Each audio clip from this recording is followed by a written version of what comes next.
Good morning students. आज हम new profit sharing ratio का थर्ड मेथड करेंगे, जो है जब नए साझेदार का हिस्सा पुराने साझेदारों द्वारा समान अनुपात में त्याग किया जाना हो। समान मतलब इक्वल।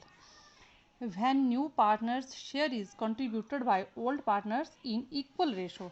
जब ओल्ड पार्टनर जो है वो इक्वल रेशो में सेक्रीफाइस करते हो तो किस तरह से आपने ये क्वेश्चन करना है। देखिए, B and P are partner sharing profit in the ratio of 7:5। B और पी साझेदार हैं जो कि लाभ हानि को 7:5 में बांटते हैं। They admit as a new partner L. उन्होंने नए पार्टनर एल को एडमिट किया for 1/6 share in the profit. लाभ के लिए 1/6 हिस्सा देने के लिए उन्होंने एल को भी एडमिट किया। Which he acquires equally from B and P, जो कि बी और पी से इक्वल रेशो में लेता है। अब आपने ये याद रखना, इक्वल शब्द जहाँ पर इक्वल आ जाए वहाँ पर आपने क्वेश्चन कैसे करना है। तो आपको क्या दिया है, जैसे ओल्ड रेशो दी हुई है आपको, तो आपने सबसे पहले वही लिखनी होती है। Old ratio of B and P, B और पी की ओल्ड रेशो दी हुई है कितनी, 7:5। जो नया पार्टनर आया एल, उसका हिस्सा लिखेंगे। अब else share of profit, L कितने हिस्से के लिए आया है, 1/6, तो उसका आ गया 1/6। अब लिखेंगे शेयर एक्वायर्स फ्रॉम बी। जो एल है वो एक्वायर कर रहा है बी से, ले रहा है कितना हिस्सा, इक्वल ले रहा है। तो उसका हिस्सा अपना जो नया पार्टनर होता है, पहले आपने उसका हिस्सा लिखना है 1/6 मल्टीप्लाई बाय 1/2। 1/2 जो है वो अपनी मर्जी से करना है आपने।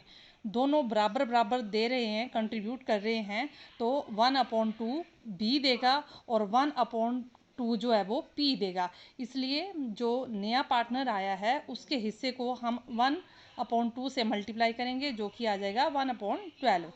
तो इस तरह से सेम प्रोसीजर जो है वो पी के लिए करेंगे। Share acquired from P, P से वो कितना ले रहा है, वही 1/6 हिस्सा उसका एल का, मल्टीप्लाई बाय 1/2। 1/2 ही वो बी से ले रहा है, 1/2 ही वो पी से ले रहा है, तो सेम आएगा दोनों का 1/12।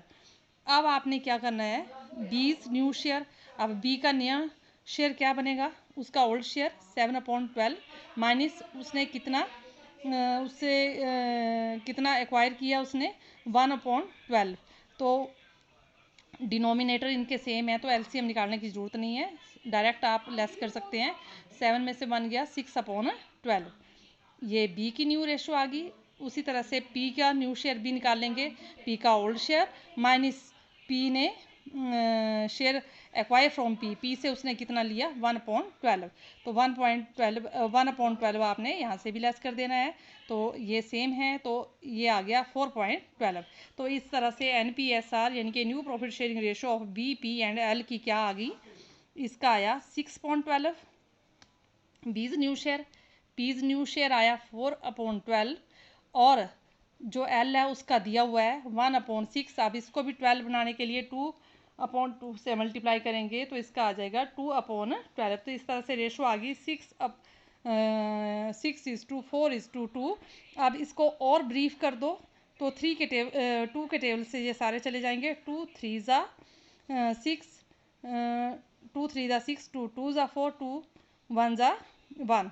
यानी कि इसको और भी ब्रीफ अगर आप इतना भी रखेंगे तो भी ठीक है, लेकिन अगर ये तीनों ही किसी एक टेबल से चले जाते हैं तो इनको आपने और ब्रीफ कर लेना। 3:2:1 जो है वो इसका आंसर आया। ये थर्ड मेथड है, इसमें आपने यही ध्यान रखना, जहाँ पर इक्वली शब्द आएगा वहाँ पर आपने 1/2 को दोनों की को जो है वो नए साझेदार के हिस्से के साथ 1/2 के साथ मल्टीप्लाई करना है, और फिर ये ओल्ड रेशो में से ये हिस्से जो है वो कम कर देने हैं। तो इस तरह से आपके पास न्यू प्रॉफिट शेयरिंग रेशो आ जाएगी।